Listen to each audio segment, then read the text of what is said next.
Bom dia a todos. Está começando mais um webinar do nosso fórum, do Fórum do ICFJ International Center for Journalists. A iniciativa Fórum de Reportagem visa debater assuntos que estão em pauta, né? que nós jornalistas estamos cobrindo bastante, apresentar ferramentas, habilidades que possam ser úteis no dia a dia e também ter conversas sobre a profissão. Sempre é bom a gente discutir com outros colegas para saber como que eles trabalham, o que que eles estão fazendo. E hoje a gente trouxe aqui duas jornalistas que estão em Portugal. Quer dizer, a Juliana não está em Portugal nesse exato momento, mas ela mora lá, né, trabalha de lá. São justamente a Juliana Miranda e a Amanda Lima. Eu vou deixar elas se apresentarem, mas antes de mais nada, queria agradecer muito a presença delas. Boa tarde para a Amanda, né? E bom dia para a Juliana, que agora está no Rio. E obrigado a você que também está participando aqui com a gente. Amanda, tudo bem com você? Olá, tudo bem? Boa tarde, bom dia para quem está no Brasil e boa tarde para quem está aqui na Europa. Uma tarde especial para minha colega e amiga Gil, minha parceira aqui em Portugal, e agradeço o convite por participar e poder falar um pouco sobre o que é a experiência de atuar enquanto jornalista aqui em Portugal. Maravilha. E Juliana, você está no Rio agora, né? Mas mora em Portugal, tudo bem? Obrigado. Bom dia a todo mundo, bom dia Amanda, Daniel, também meu colega de outras circunstâncias de rede de jornalismo científico, a gente faz um monte de coisa. Enfim, bom dia, eu tô no Rio de Janeiro, vim fazer uma reportagem, aproveitei para ver a família, mas já estou voltando para Portugal também, é um prazer estar aqui, poder falar com vocês e tentar ajudar quem também pensa em fazer esse percurso como jornalista em Portugal. Maravilha. Para a gente situar aqui, Amanda, você é correspondente do Agora Europa, é isso? Sim, é um site para jornalistas que residem na Europa. Foi uma iniciativa criada pelos meus colegas Cristiano Goulart e Daiane Vivati, que moram na Irlanda, são brasileiros. Nós somos um time de 9 jornalistas, todos brasileiros, e o nosso objetivo é divulgar informações confiáveis em português.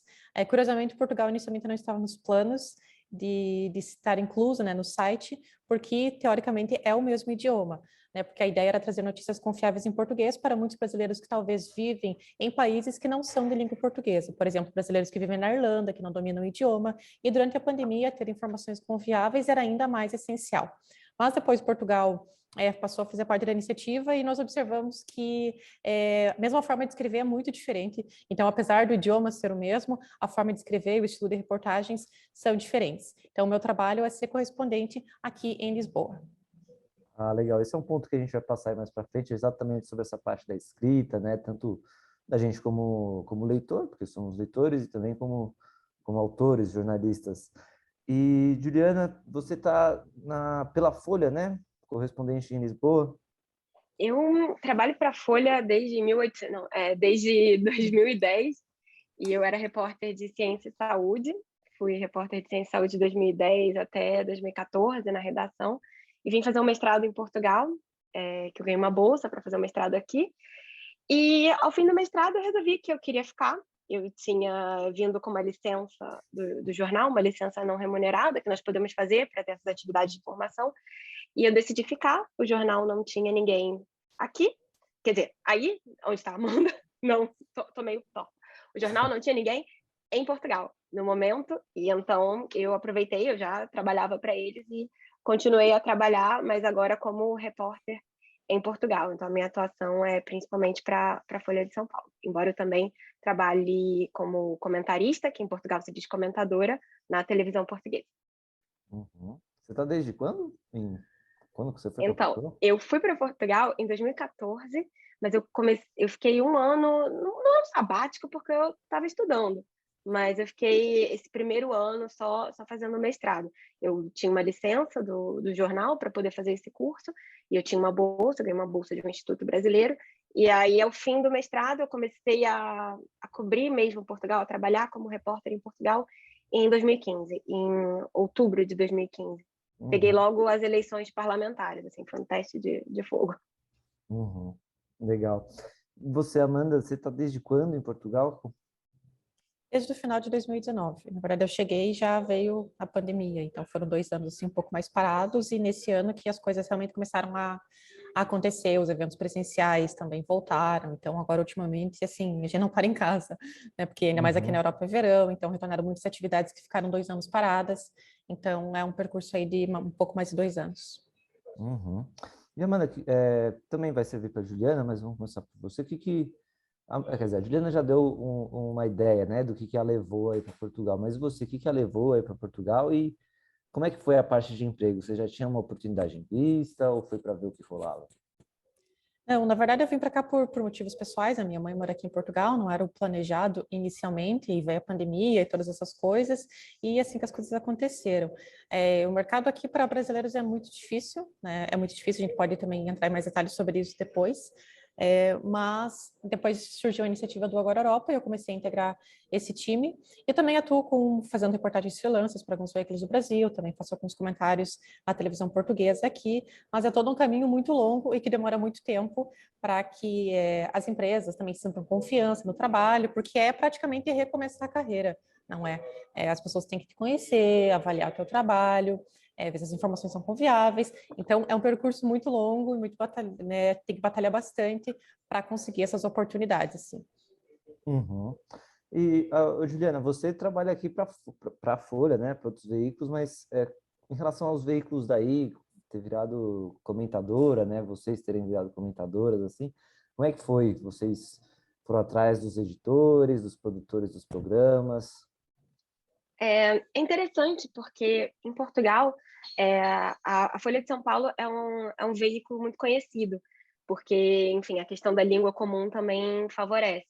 Então, inevitavelmente, eu acho que eu tive essa vantagem de trabalhar para um veículo conhecido no Brasil e de muitas vezes reportagens que eu fazia no Brasil, de alguma forma, ecoavam também em Portugal, porque é aquilo. Portugal, como qualquer país, se interessa saber o que o exterior diz. Então, já eu tinha algumas reportagens que já tinham alguma repercussão interna, algum tipo de coisa. E, na verdade, eu nunca tinha pensado em fazer televisão. Eu detesto a minha voz, eu não, enfim, nunca tinha pensado em fazer isso, mas eu fui abordada uma vez para fazer um comentário e as pessoas gostaram e foi acontecendo. Eu comecei a minha carreira na televisão portuguesa como comentarista da TV pública, que é a RTP, que num programa que eram só estrangeiros, eram só jornalistas correspondentes em Portugal, então era justamente fazer uma abordagem dos assuntos do mundo, mais com o olhar desse de correspondente, só pessoas baseadas em Portugal. E agora eu participo de um outro programa também com estrangeiros, numa outra rede de TV, que é uma rede de TV privada, que é a SIC Notícias, e também faço comentários sobre política. Então, acho que uma coisa que eu já queria adiantar é que, para um jornalista em outro país, a versatilidade é um pouco fundamental, assim. Porque eu comecei a minha carreira como repórter de ciência, eu tenho um mestrado em divulgação científica, eu adoro dinossauro, eu adoro física, mas nem sempre é o que dá para fazer enquanto correspondente. Então, acho que essa abertura, essa flexibilidade de fazer outras coisas também é muito importante para um jornalista que quer uma carreira no exterior. Uhum. Essa flexibilidade, essa versatilidade foi importante para você também, Amanda? Você vem de outra área e foi explorando? Como é que é? Sim, na verdade, ao mesmo tempo que é uma coisa muito desafiadora, na verdade, é uma parte muito divertida, eu acho, do trabalho do correspondente, porque assim como nós temos que, sei lá, falar de política, nós temos que cobrir política, nós temos que, sei lá, cobrir eventos, festivais musicais, como o Rock in Rio, por exemplo, entrevistar artistas, então, numa semana, lá, eu entrevisto um artista, e na outra semana, não sei, entrevisto o secretário-geral da ONU, como teve a Conferência dos Oceanos recentemente aqui em Lisboa. Então, esse ponto que a Gil informou, ele é bem importante, que quem procura ter uma carreira no exterior, tem que estar totalmente aberto para isso, né? É a minha formação, o que eu sempre estudei, eu também tenho mestrado e cursos na área de jornalismo de gênero, jornalismo policial, de crimes, direitos humanos, mas aqui acabo por escrever sobre todos os assuntos, porque ser correspondente é isso. Ao mesmo tempo que exige de nós flexibilidade e também habilidades para estudar sobre alguns assuntos, não é? Porque às vezes nós vamos cobrir um assunto que não temos muita familiaridade, então é importante estudar um pouco antes, né, para fazer uma boa cobertura. Então temos que estar dispostos a esses novos conhecimentos e muitas vezes não escrever daquilo que nós mais amamos, né? Eu não posso escrever só sobre o tema que eu mais gosto e que é mais a minha formação. E sim, a vida do correspondente é escrever sobre todas as notícias num campo mais amplo, o que ao mesmo tempo também é bastante divertido. Imagino que sim, você acaba fazendo várias coisas, né? Tipo, não que o jornalista já é por si alguém que, né, tem que ter essas várias habilidades, principalmente num mercado de trabalho como o nosso, né? Muito fechado, muito concorrido. Ter essa versatilidade, acho que acaba permitindo você arranjar mais filas, mais empregos, mais trabalhos. E, e agora, passando em termos da produção de reportagem, vocês como leitoras também, queria começar a ir para essa parte. É muito diferente, claro, tem as diferenças, assim, da parte escrita, mas mais estruturais. Eles fazem reportagens de outra maneira, começam de outro jeito. Como é que vocês podem dizer para a gente, por favor? É diferente. Eu acho que um ponto muito diferente, às vezes, a gente tem muita escola americana de jornalismo no Brasil, né? Que é aquela coisa do lead, pirâmide invertida, e muito factual, e pá, pelo menos, enfim, as minhas experiências como jornalista no Brasil, que são basicamente a Folha e o Estadão, foram sempre com essa pegada. Portugal tem uma coisa um pouco mais europeia, às vezes, de ter um jornalismo que, para o Brasil, às vezes é encarado como nariz de cera. Para eles não é. Que é de dar uma contextualização, às vezes, primeiro. Às vezes, a informação que para um jornalista brasileiro seria a mais importante, ela está lá no meio do texto. Acho que tem um pouco essa diferença. Pelo menos no hard news no Brasil, eu sinto que nós somos muito mais a gente põe o que é o mais importante, né, naquela hierarquia que a gente tenta fazer enquanto jornalista. E eu sinto que em Portugal, às vezes, tem uma questão mais literária, eles têm uns títulos um pouco mais subjetivos, às vezes, uma coisa mais poética, digamos assim, mas no fim tem sempre isso, essa questão de ouvir outro lado, tentar, eu acho que a apuração jornalística não difere tanto assim, o que muda é mesmo a forma de apresentação. Amanda, você concorda? Você acha que vai por aí mesmo? Sim, isso é uma coisa que, na verdade, nós sempre comentamos, né, Gil? Estávamos a falar sobre isso esses dias. A informação principal, às vezes, está lá no terceiro parágrafo. Isso, para mim, é muito estranho, porque eu, enquanto jornalista, também, a forma como eu aprendi, a minha experiência de faculdade, de trabalho, é sempre de que as informações principais, elas estão no primeiro parágrafo, estão na primeira linha, né? O lead, a pirâmide invertida. Então, é um pouco estranho você ter que procurar ir lá no terceiro parágrafo para ver do que é que se trata. As manchetes também são muito diferentes, elas são mais longas. Às vezes, me incomoda um pouco que a manchete, muitas vezes, ela não tem verbo. Então, não tem o verbo de ação na manchete, então parece que se ela é um título de, não sei, de um livro, de alguma coisa, porque para mim a manchete ela é ação, é verbo, né? Tem que ter um verbo de ação. E aqui não se usa tanto, né? Então, os dois pontos principais que eu vejo de diferença são esses, do texto mais nariz de cera, mais longo, da informação às vezes está lá, quase no final, e dos títulos que não tem essa manchete, não tem essa voz ativa. Mas em relação à apuração, acho que também sim, é bastante semelhante, né, para o hard news que dá essa diferença, mas ao mesmo tempo os jornais portugueses, eles investem muito em reportagens longas também, o que é muito bom pegar um jornal do fim de semana e ver ali vários cadernos e várias reportagens aprofundadas, o que reflete também um investimento de qualidade no jornalismo. Uhum. Então, isso que vocês estão falando é do noticiário do dia a dia mesmo, né? Do hard news. Quais são os veículos mais comuns aí, mais famosos, mais populares? É que nem no Brasil, o veículo mais vendido, né? Aqui se fala órgão de comunicação social. O mais vendido, digamos assim, o jornal mais popular é o Correio da Manhã, que muita gente compara o que seria o NP do Brasil, Notícias Populares, que tem uma pegada mais, às vezes, crime, às vezes uma notícia um pouco mais chamativa. Depois, os jornais que eles chamam de referência, né? O Público, que é um jornal diário, acho que é o jornal diário mais vendido, aqui tem um formato muito interessante, que é muito comum no resto da Europa, que é o semanal, o semanário, né? Que é um jornal mais longo, mais cuidado, que ele sai no fim de semana. Esse hebdomadário é um formato muito comum na Europa. E Portugal tem o seu, que é o Expresso, que é o mais famoso. Para isso, há outros veículos, há iniciativas de jornalismo local que também tem tido destaque, mas acho que são esses. Você lembra de algum com mais destaque? Tem na internet o Observador, que também é bem popular. Sim. São esses os principais. Notícias ao Minuto também.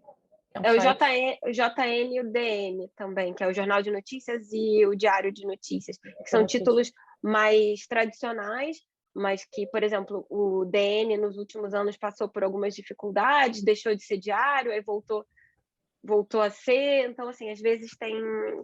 Claro, né? Jornalismo em qualquer lugar do mundo é um desafio, gente. Então, mas felizmente conseguiu voltar a ser um jornal diário.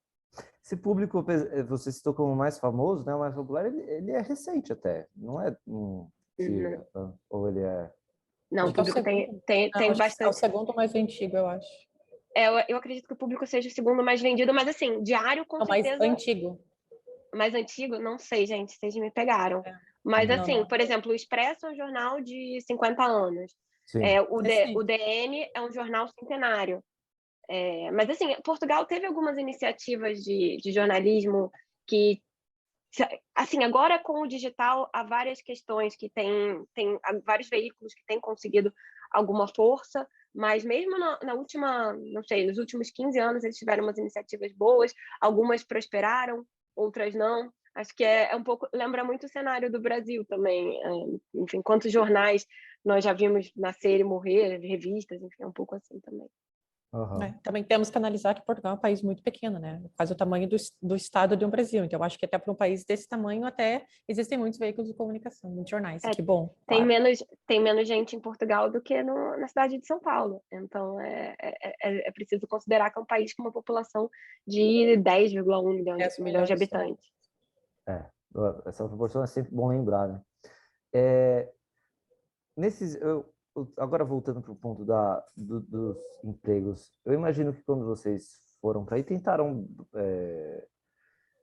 bater na porta, desenrolar, ver se tinha algum fila, alguma coisa nos veículos aí. Como que vocês foram tratadas enquanto mulheres, enquanto brasileiras? Foi tranquilo? Foi algo desrespeitoso? Como é que foi? Eu nunca bati na porta de um veículo aqui pedindo emprego, porque eu comecei a trabalhar já para o jornal que eu trabalhava no Brasil. Uhum. Eu não tive a experiência de fazer uma busca ativa de emprego em Portugal.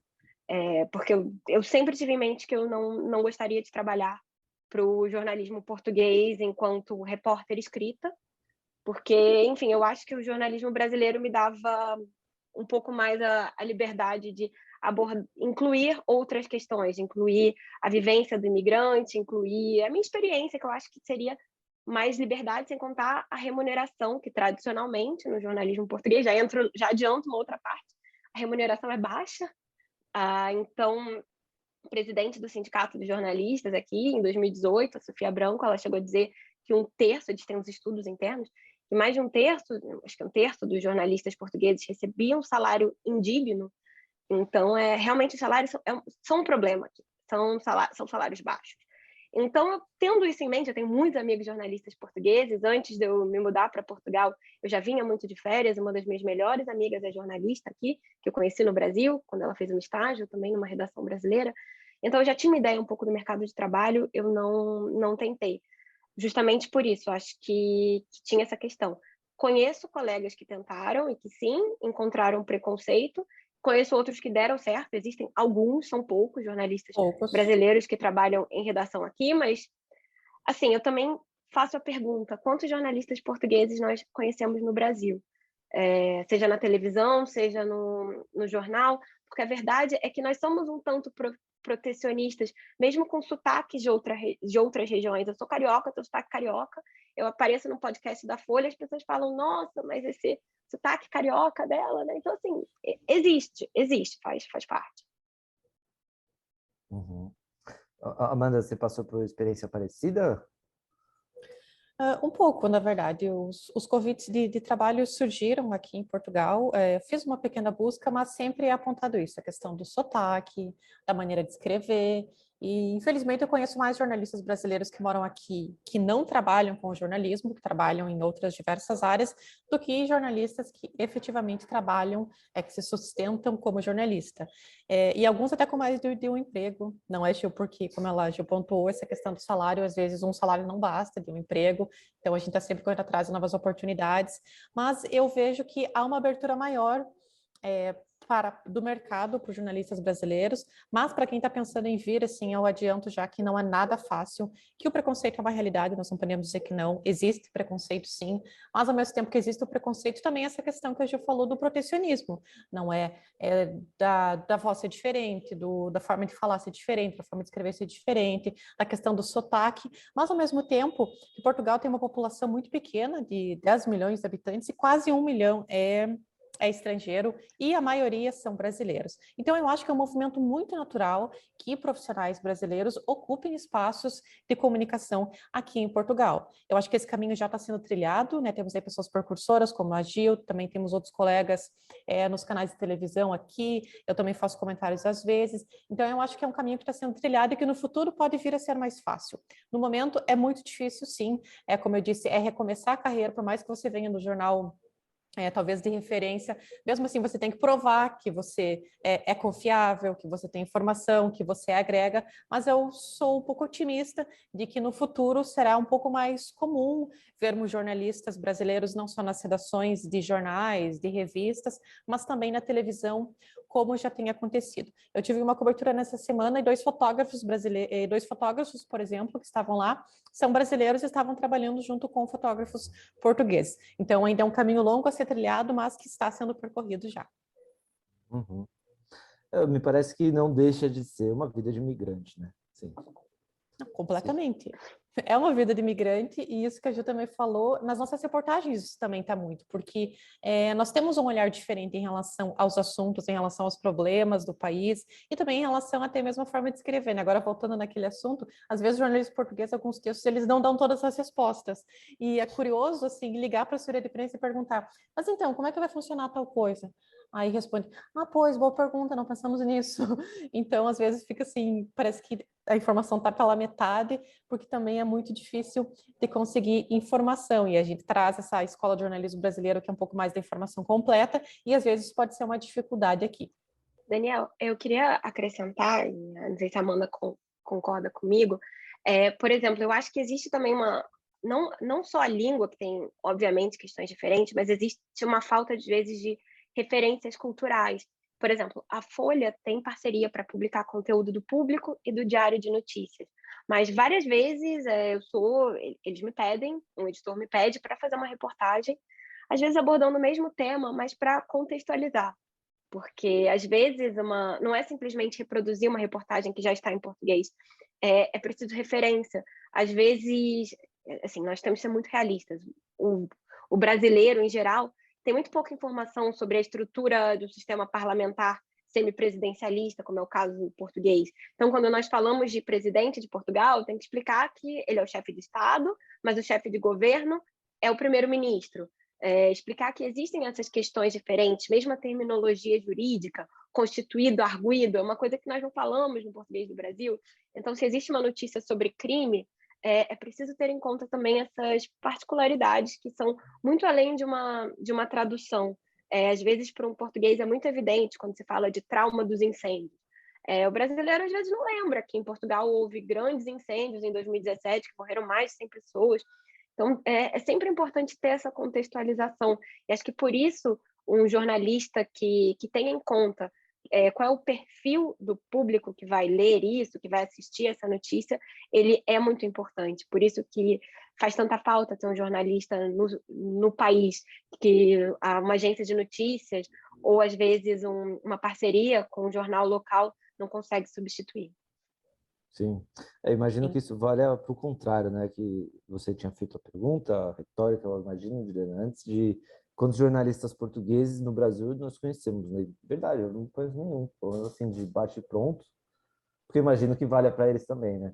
Fazer esse tipo de... Mas eu acho que nós temos que pensar, os jornalistas portugueses estão interessados em ir trabalhar no Brasil? Tipo, em trabalhar em veículos portugueses? Eu digo que sim. Eu tenho uma larga experiência com colegas jornalistas portugueses, e eu, como eu disse, enfim, uma parte significativa dos meus amigos portugueses são jornalistas, porque eu frequento esse meio, e muitos, quando o real era uma moeda valorizada no mundo, isso já aconteceu para as pessoas mais jovens.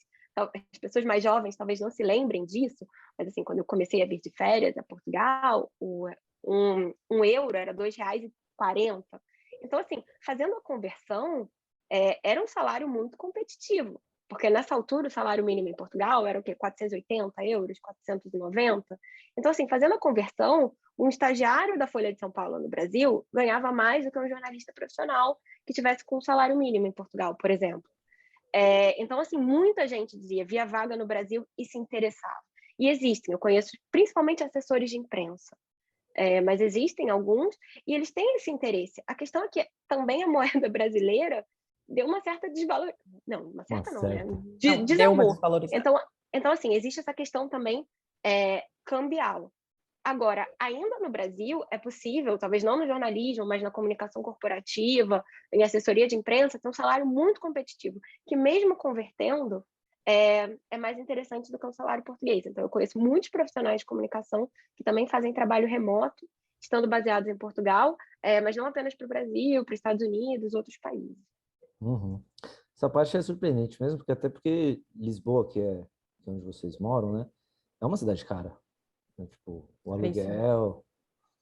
Então, acho que acaba quebrando um pouco, pelo menos da minha parte, né? Do que eu posso dizer.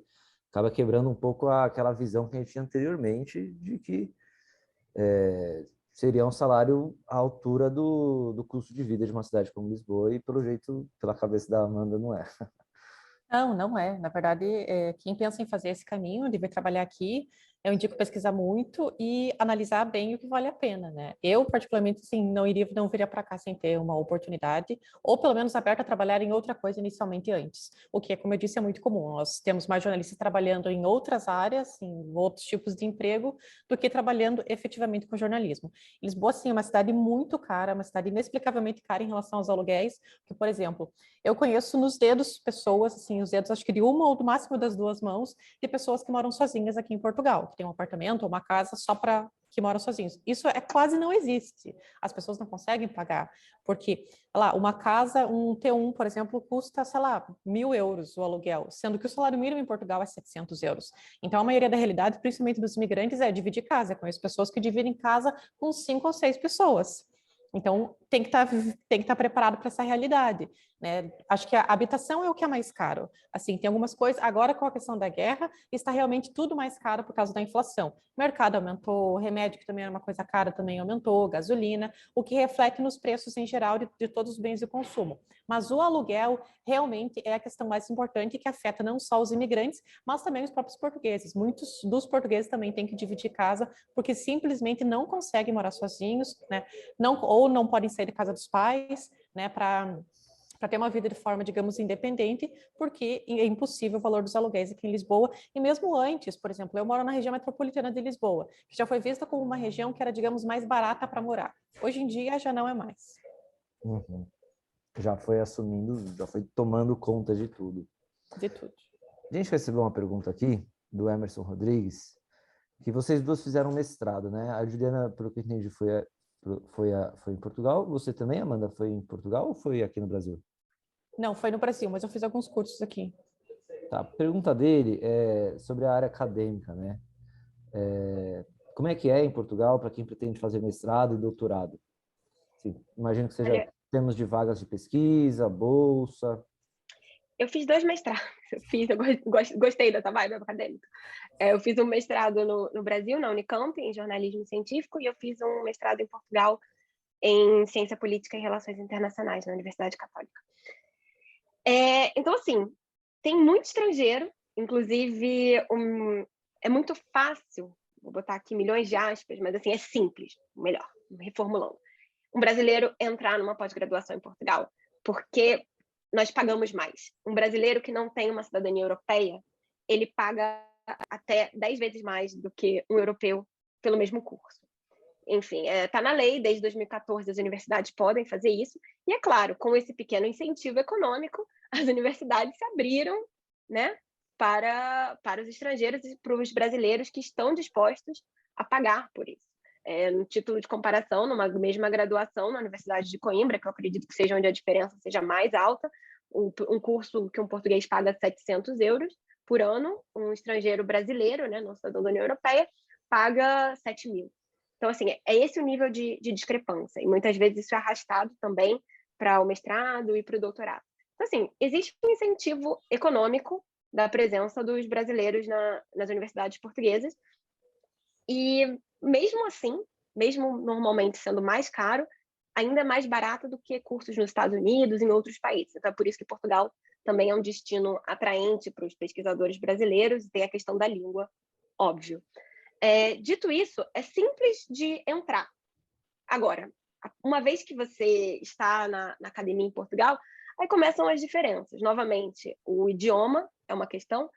Eu conheço muitas colegas que tiveram problemas na universidade com o português do Brasil, inclusive é recorrente, é uma queixa muito comum entre os estudantes, isso vai desde a escola até o pós-doc, que o português do Brasil é um problema, muito embora digam que não, a verdade é que existe um preconceito com o português escrito, mas quando isso não acontece, também existe uma diferença, porque mesmo para os profissionais em Portugal que têm mestrado, que têm doutorado, que aqui se chama doutoramento, às vezes é uma dificuldade de conseguir uma entrada, um emprego adequado. Muitas vezes existe a precariedade laboral, e como toda boa academia, né, como existe no Brasil também, eu sei porque eu posso comparar bem os dois países, porque eu fiz um mestrado em cada país, existem as panelinhas, existem aquilo de dar aula de graça, de ter que colocar o nome do orientador num artigo em que o orientador não fez nada. Então, assim, existem todas essas questões. Eu sou uma apaixonada pela academia, eu comecei o doutorado, eu não terminei, tranquei por, enfim, milhões de questões, mas uma delas era um pouco o desânimo de não ter tempo, e não ter energia, e não ter disposição para fazer essa mesma coisa, sair do Brasil e continuar igual. Você passou... Amanda, você fez cursos menores, né? Mas eu imagino que os desafios, especialmente esse da língua, tenham ocorrido. Sim, eu fiz cursos de menor duração, né? O meu mestrado é do Brasil, mas também já fizemos reportagens a respeito disso, de que é muito recorrente a queixa de alunos brasileiros, e quando eu digo queixa, é mesmo formal de reclamações para a universidade por conta de preconceito, né? De alunos que têm que escrever em inglês ou que para ter o trabalho simplesmente aceito ou ter uma nota melhor. Inclusive já foram realizados protestos, então o ambiente acadêmico aqui para os brasileiros é reconhecido como uma área em que há muito preconceito, em que há muita xenofobia, existem muitos coletivos e movimentos que lutam contra isso, protestos, né? Inclusive recentemente foi realizado um protesto na Universidade de Aveiro, no centro que envolveu também questões relacionadas à xenofobia e ao preconceito. E, como eu disse, eu não posso falar a respeito de mestrado ou de doutoramento aqui, porque não fiz, mas conheço muitas pessoas, jornalistas da área de comunicação, que fizeram e que não recomendam, justamente porque acham muito difícil essa questão da língua, acho muito difícil o preconceito em geral, acho muito difícil que os alunos portugueses acabam sendo, digamos, preferidos. Por exemplo, eu conheço uma amiga que não conseguiu uma bolsa de estudo que ela precisava muito para continuar estudando aqui, porque a professora simplesmente recusou a dar um papel para ela assinado, mas esse papel ela deu para todas as outras alunas portuguesas para concorrer à bolsa e para ela não. Então, é esse tipo de situação que eu acho que desanima, desanima um pouco não, desanima completamente uma pessoa que vem para cá estudar e que enfim, quer ter a sua formação, mas acaba se deparando com um cenário que é completamente diferente. E também outra coisa que eu também vejo que não é só com os imigrantes, é com o público em geral, é com as pessoas em geral, que ter um mestrado e um doutoramento aqui não é uma garantia de que você vai ter um emprego melhor. Existe também, eu conheço pessoas que possuem doutorado, que possuem mestrado e trabalham em áreas completamente diferentes, em que não aplicam o conhecimento e o investimento que elas fizeram. Também, no caso de Portugal, ser um país pequeno e não há vaga, simplesmente não há vagas para todo mundo.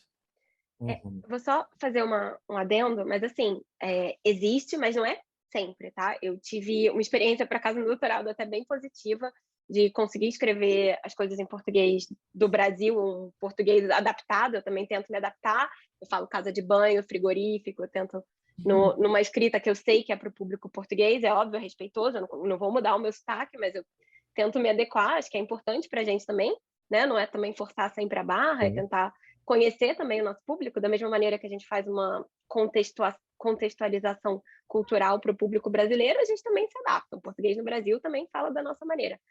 Eu tive uma boa experiência de acolhimento, não tive questões de discriminação.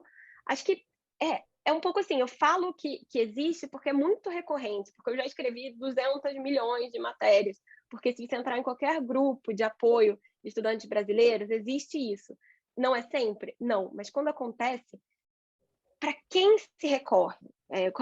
Quando é a estrutura universitária, nós já sabemos que a questão de assédio moral, que lidar com assédio de professores, com discriminação, é algo muito difícil no nosso próprio país. Então, assim, em outro país, em outras circunstâncias que talvez nós não conheçamos a lei, uma série de outras questões, eu acho que é mais complicado. Então, ter isso em mente também. Uhum. A gente recebeu aqui alguns comentários. O primeiro, Emerson, agradecendo pela resposta de vocês. A Stephanie Costa não mandou uma pergunta, mas diz que só queria agradecer o trabalho das minhas colegas Amanda e Juliana, que nos representam muito bem nesse cotidiano difícil, que é a comunicação social e o jornalismo para imigrantes. Obrigada, Stephanie. Obrigada, Stephanie. Um beijo. E também, acho que até conversando com esse seu último comentário, a Tainá Ramos diz aqui: acredito que dei muita sorte, acabo de voltar do intercâmbio, os professores aceitavam e não questionavam qualquer coisa que eu entregava em relação ao português brasileiro. Pô, sucesso, Tainá arrasou, assim. E é muito bom saber que tem essas boas experiências também, porque eu acho que às vezes a gente também fica porque o jornalista, não sei se todo mundo aqui, a gente é treinado muito para dar também a má notícia, né? Então, assim, a gente é treinado sempre para ver, às vezes, o pior, e o pior existe, essas situações acontecem, mas também é muito bom saber que está mudando, que existe um percentual grande também de professores que são abertos, e assim, felizmente, espero que cada vez mais o brasileiro em Portugal se depare com essas pessoas, que assim, não estão fazendo mais que obrigação de ser abertas, mas assim, nesse contexto também é muito bom, porque é ótimo se sentir acolhido, a verdade é essa. Sem dúvida. Falando em se sentir acolhido, essa é uma questão assim muito importante assim também que eu vejo aqui em Portugal, para começar a carreira, ou na verdade recomeçar, porque vir para o país é recomeçar a carreira, né? Não que você vai perder a experiência que você teve em outro país, mas começar o nome, digamos, é um recomeço. É muito importante a estrutura de apoio entre os próprios jornalistas também. Isso é uma coisa que existe muito aqui em Portugal, entre alguns jornalistas portugueses, mas também entre nós jornalistas brasileiros. Aqui a Gil é uma pessoa que me ajudou muito e me ajuda muito aqui em Portugal para passar fontes, né? Esse tipo de coisa, porque em nenhum lugar do mundo jornalista consegue fazer um bom trabalho se não tiver fontes, se não tiver contato.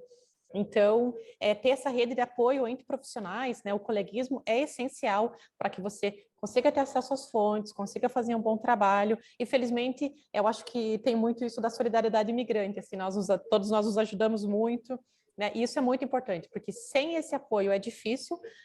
Aliás, com esse apoio é difícil, agora sem esse apoio fica praticamente impossível. A Gil é presidente da Associação da Imprensa Estrangeira aqui em Portugal, que é uma associação que também nos ajuda muito, porque nos dá acesso a várias fontes, né, a vários eventos, a várias questões importantes. Então, essa união também entre os imigrantes dentro do jornalismo também é essencial, né, para a gente se sentir acolhida e para conseguir realizar um bom trabalho. Uhum. Obrigada, Amanda. Imagino que não só no aspecto profissional também, né? Claro, você comentou que sua mãe morava aí, Amanda, mas imagino para quem vai, né, do zero, sem conhecer ninguém, também ter a parte de com quem conversar, com quem ter trocas, né? Porque sair de um outro país, sair do seu país e ir para outro, totalmente no zero, no aspecto pessoal também é algo bem difícil, né?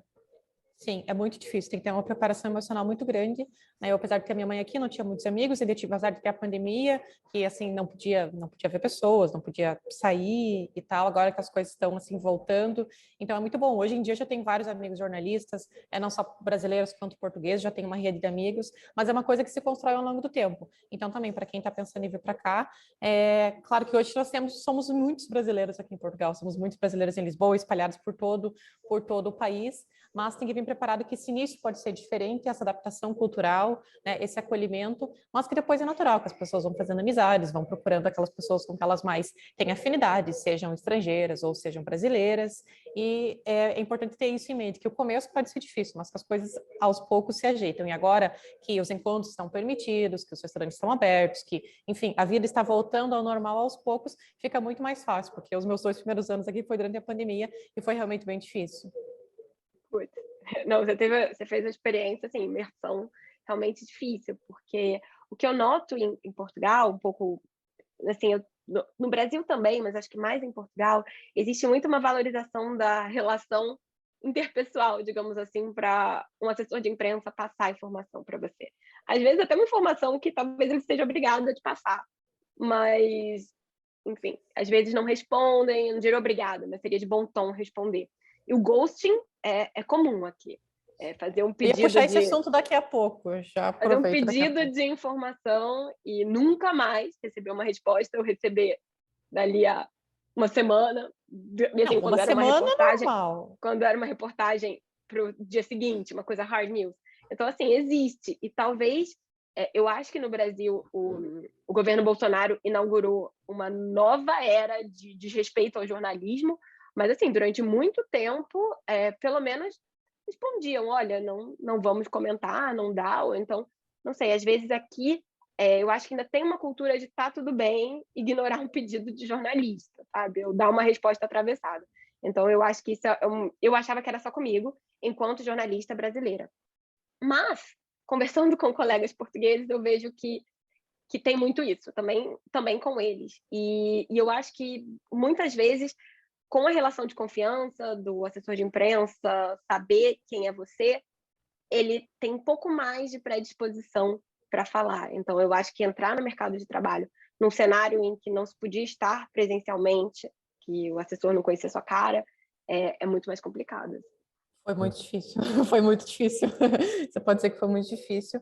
E uma coisa que é muito diferente aqui em Portugal e que eu nunca vou me acostumar, não adianta, é o timing. O timing é muito diferente, assim, o timing é o que nós esperamos uma resposta no Brasil em 2 horas, aqui em Portugal é uma semana, sendo que a reportagem era para aquele dia ou para o dia seguinte, e simplesmente não respondem, ou às vezes eu recebo uma resposta 4 meses depois, que eu já nem lembro o que eu perguntei, eu já olho assim e-mail e falo assim, sobre o que é isso? Tipo, eu já nem lembro mais, porque o ghosting realmente é muito comum e a demora para responder. O que ajuda é uma coisa que acho que acontece no mundo todo realmente, mas o fato de sermos estrangeiras piora um pouco, é a relação da confiança do jornalista com a fonte. Então, a partir do momento que você ganha a confiança dos assessores de imprensa, que eles te conhecem, que você participa dos eventos, que eles veem o teu trabalho, que eles veem as suas reportagens publicadas, ganham confiança, aí fica um pouco mais fácil, porque mandar o e-mail e esperar que te respondam se a tua reportagem, se o teu deadline é no mesmo dia ou no outro dia, sim, esquece.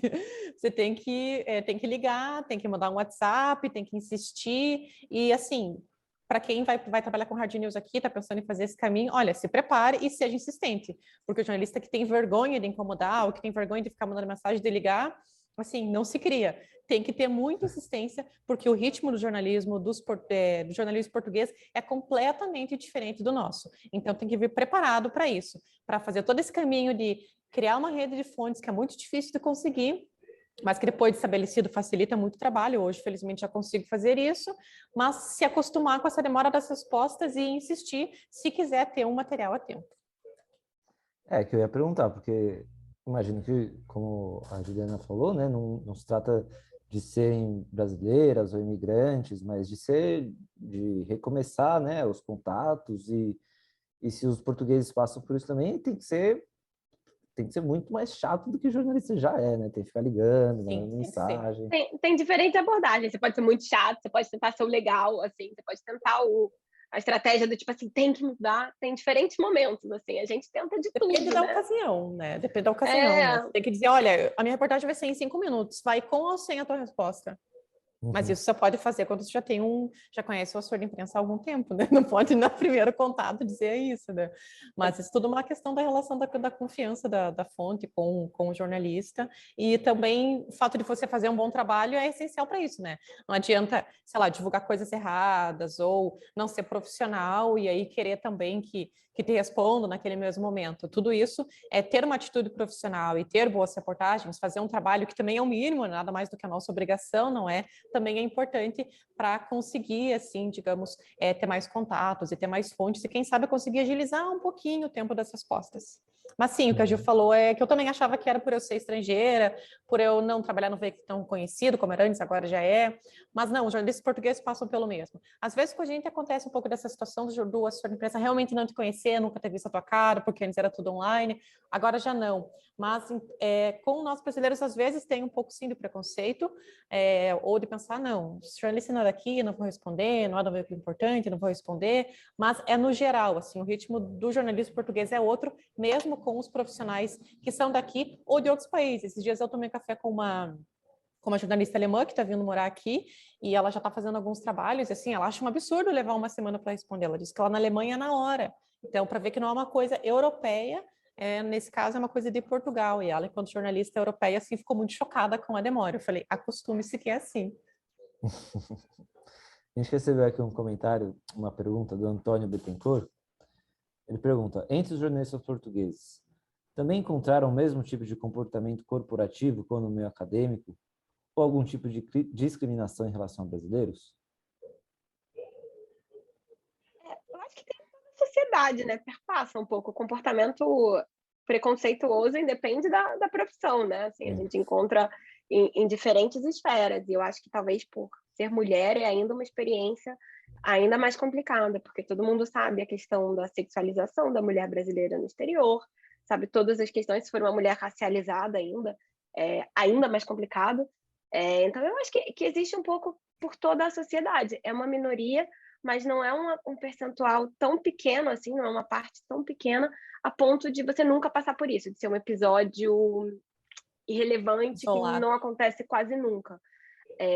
Sim, é uma minoria, mas é o suficiente para ter relatos muito, muito frequentes. E eu acho que, principalmente, sendo o jornalismo no Brasil ou em Portugal, é um meio muito fechado, nós somos protecionistas, a categoria é muito fechada, justamente porque é uma profissão que passa por muitas dificuldades, o conceito de passaralho também tem em Portugal. Então, assim, quer dizer, não, acho que não com esse nome. Mas, Quero enfim, perguntar se é passar. Não, isso nome. eu acho que é uma coisa do português do Brasil. Mas existem também as demissões em massa, existe também esse medo da recolocação, enfim, de não... Claro, é um mercado muito pequeno. Então, assim, existe também o temor de jornalistas de outros países, não só brasileiros, vindo para cá. Então, também existe isso. Existe um A protecionismo concorrência. em toda a carreira. E nós vemos isso aqui em diferentes esferas. Acho que é um pouco por aí também. E mesmo no Brasil, eu acho que o jornalismo é um ambiente muito competitivo também. A verdade seja dita, é que o ambiente é competitivo. Então, assim, acho que talvez Portugal, por ser um mercado ainda menor, isso é mais exacerbado. Uhum. Gente, a gente está chegando aqui na nossa reta final. Queria fechar aqui nosso papo, talvez com algo um pouco mais light, não que tenha sido uma conversa muito pesada, mas queria perguntar se de repente vocês já passaram já tiveram que enfrentar alguma gafe, seja por essas diferenças linguísticas, um comentário ao vivo, escrevendo alguma matéria. Vocês já tiveram alguma situação assim chata, mas ao mesmo tempo engraçada, que depois, né, depois de algumas horas ali dá para dar uma risada? Como é que foi? Quer comentar, amor? Eu tô pensando, você deve ter mais porque você tem bem mais tempo. Deixa eu pensar. Cara, eu passo vergonha o tempo todo, assim, eu passo no Brasil, então, assim, tipo, passar. Ser jornalista é meio isso, né? A fronteira é um pouco, a gente tem que dar a cara, a gente tem que ter cara de pau pra, né? Porque, enfim, eu acho que é interessante porque aqui em Portugal tem um problema de nomes repetidos. Existe uma lista. Normalmente, os portugueses não podem dar o nome que eles quiserem para os filhos. Existe uma lista de nomes. Inventa nome. Existe uma lista de nomes permitidos e nomes... Enfim, uma lista de nomes permitidos. Então, assim, pais estrangeiros, se o bebê tem um pai estrangeiro, é mais flexível. Pô, se esse nome existir, não for nada afrontoso, pode sim dar o nome que quiser para a criança, se esse nome existir. Agora, os portugueses têm um pouco mais de limitações para o nome dos filhos. Então, assim, é uma sociedade que tem muito João, tem muito Nuno, Pedro. E aí, assim, sobrenomes também não variam tanto. Então, assim, Antônio da Silva, Antônio Costa, Antônio isso, tem um monte, né? Então, assim, já aconteceu algumas vezes de eu ligar e tentar falar com uma pessoa, o Antônio Silva, que é um climatologista, e eu falo com o Antônio Silva, que faz uma outra coisa completamente diferente, é um deputado. Então, e eu já passei algumas vergonhas, mais de uma vez, nisso, talvez fica uma dica para quem precisa, enfim, anotar, salvar contatos, deixar bem específico quem é essa pessoa. E acho que outra, na televisão, às vezes eu faço comentário de política internacional, e lembrar as diferenças dos nomes dos países, porque tem, às vezes, aliás, as cidades, principalmente. Por exemplo, no Irã, a capital que para nós é Teherã, em Portugal é Teherão, Amsterdão. são várias cidades, não é o canadense, é o canadiano, é o palestiniano, o israelita. Então, às vezes, lembrar disso tudo... E aí e sai ao contrário, às vezes eu estou escrevendo para o Brasil e aí eu ponho uma coisa de Portugal. Então, eu acho que eu já virei uma pessoa meio perdida, assim. Híbrida. Sim, isso de confundir os nomes é muito comum. Assim, eu, às vezes, também escrevo no português de Portugal, no português do Brasil, aí, às vezes, eu escrevo uma expressão que é completamente portuguesa, assim, daí meu editor ou a editora vai corrigir o texto e fala assim, Amanda, o que é isso? E na minha cabeça, normal escrever assim, para mim aquilo faz todo sentido, né? Porque como a gente transita entre os, digamos, os dois ambientes, fica muito, às vezes fica difícil separar, assim, o que vai escrever, ou às vezes está escrevendo em inglês, sei lá. Então, é muito difícil essa questão dos nomes, né? E às vezes, no caso, como eu escrevo sempre, no caso do Agora Europa, no português do Brasil, nós traduzimos muitas coisas. Então, por exemplo, aqui a prefeitura chama-se Câmara Municipal. Aí o que é Câmara no Brasil é aqui a Assembleia Municipal. Aí eu sempre escrevo, sei lá, Prefeitura de Lisboa. Aí vem lá um português comentário e fala, mas vocês estão acabando com a nossa língua, isso não é prefeitura, isso é Câmara, e não sei o quê. Então também tem que estar preparado para quem vai escrever no português do Brasil, estar preparado para lidar com esse tipo de comentário, sim, porque tem alguns nomes que são realmente muito diferentes e que tem que explicar, tem que contextualizar. Porque se você escreve que é a Câmara sem explicar que é a prefeitura, as pessoas vão achar que, sei lá, que é a Câmara de Vereadores. Não é? Então tem que sempre explicar essas diferenças, assim. Mas de outras gafes, isso de ligar para o número errado, tipo, ligar para a secretaria errada, tá? Falar, tipo, sei lá, fiz 1000 perguntas para o assessor, aí depois falou assim, tá, mas então, isso é no outro ministério, simplesmente, sei lá, confundi Ministério da Economia com o Ministério das Finanças, que para mim parecia igual, mas não é. E não só de gafes, assim, mas também, às vezes, de que algumas coisas que elas parecem muito incertas. Então, a gente divulga uma coisa, apesar de ter 100% de certeza, vai ter 1000 pessoas a dizer, não, isso está errado, sabe? Ou, às vezes, de ter mesmo uma empresa e dizer, não, isso está errado. Aconteceu quando as fronteiras aqui estavam fechadas, que não podia viajar, tipo, nenhum tipo de viagem do Brasil e Portugal. Nós somos os primeiros a noticiar. E aí depois, assim, a gente pensou, tá, mas será que tá certo? Eu tinha certeza que estava certo, só que o documento era muito difícil de entender, assim, um documento muito técnico. Eu tinha certeza, mas aí no outro dia, isso foi de madrugada, aí eu liguei na TAP no outro dia e disseram, não, isso aí tá errado, a gente não pode viajar ainda, não sei o quê. Eu pensei, meu Deus, e agora? Tipo, divulguei uma coisa muito errada. Aí deu uns 5 minutos, o assessor de imprensa me ligou e falou assim, Amanda, tu estava certa, nós vamos poder viajar, tá? Você estava certa aqui, nossa equipe jurídica verificou, e realmente é assim mesmo, quando tu escrevesse e tal, e eu, ai, que bom que estava certo. Aquele dia foi muito louco. Pelo menos foi pelo acerto, né? Não pelo erro. Sim, nem sempre é, mas nesse caso foi bem memorável, assim. Mas acontece de tudo, né? A gente tem que ter sempre o cuidado, mas tem coisas boas, tem coisas ruins, tem gafes, e é divertido, e assim a gente vai. Bom. Amanda, Juliana, muito obrigado pelo tempo de vocês, aos participantes também. Lembrando que quem chegou na metade, quem quer relembrar algum ponto, a gente vai colocar a transmissão no YouTube em até 24 horas lá no canal do IJNet, JNet, só precisar em português. O que vocês acham? Amanda, boa tarde para você, obrigado, boa quinta. Juliana, bom dia quase, boa tarde. Obrigado também pela sua participação. Obrigada, Muito Daniel. obrigada. Foi um prazer. Prazer, Obrigado, gente. gente. Tchau, tchau, até a próxima. Tchau. Tchau.